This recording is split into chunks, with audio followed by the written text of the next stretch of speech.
Friday. You made it. It's Friday. Good job. First week of Advent, Friday. You did it. Eat that Advent chocolate. Go for it. All right.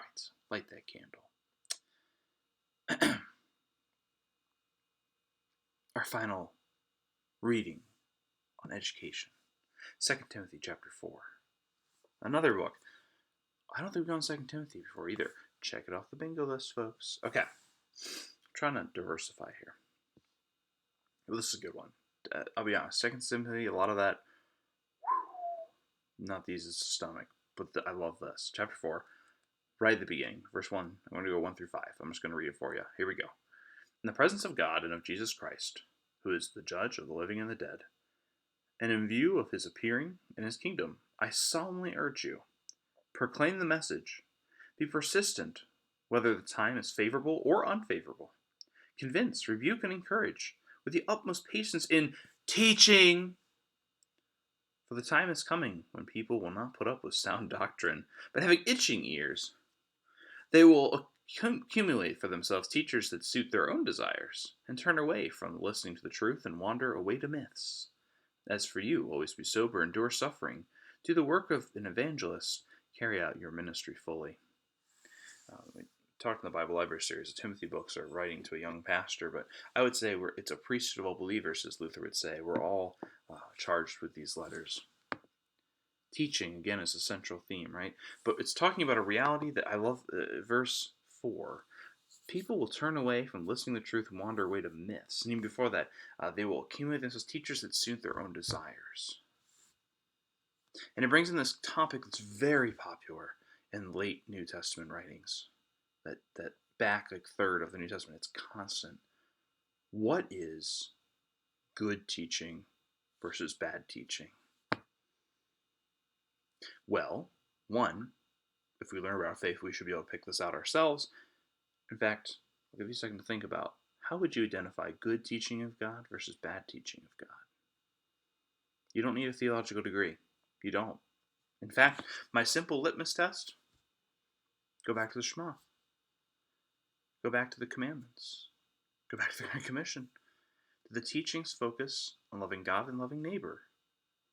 Or does it focus on loving ourselves? Not that we shouldn't love ourselves, by the way. Don't hate yourself. Love yourself. You're wonderful. I love you.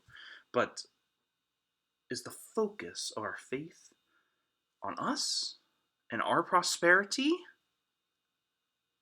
Or is it about the prosperity of the people of God, of other people, the least of these, as Jesus would say, and a love that serves our God?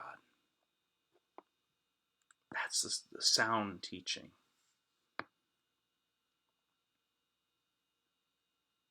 See, Timothy's getting at what's already happening. There are people who have learned, yes, teaching is important, but they have shaped the gospel to be something that is self-serving. They've made God a self-care specialist. And again, not that those things don't exist, but God's so much more than that. God's more than just praise all the time.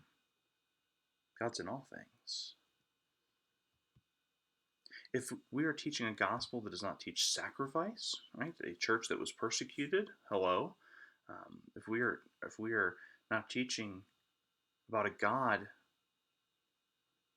who calls us to difficult challenges, we're shying away from the full truth of the gospel.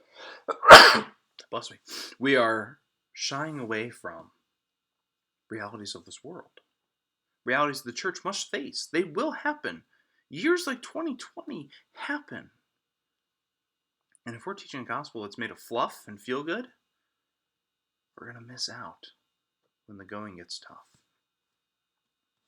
Because the people have not been taught about a God that gets them through things like 2020. That is there in the hard times. We need to teach about God in God's fullness. I think what happens is we go to censor God. Maybe there are things we personally are uncomfortable in Scripture. And instead of facing them, we censor them out. Oh, other people will be uncomfortable. You don't know that. God speaks differently. And if anything, if you're feeling discomfort in Scripture, that's an invitation to dive in. because we might be missing something. God might be, that pit in your stomach, God might be calling you through it. And so, together, we are the church in educating the fullness of what we understand of God.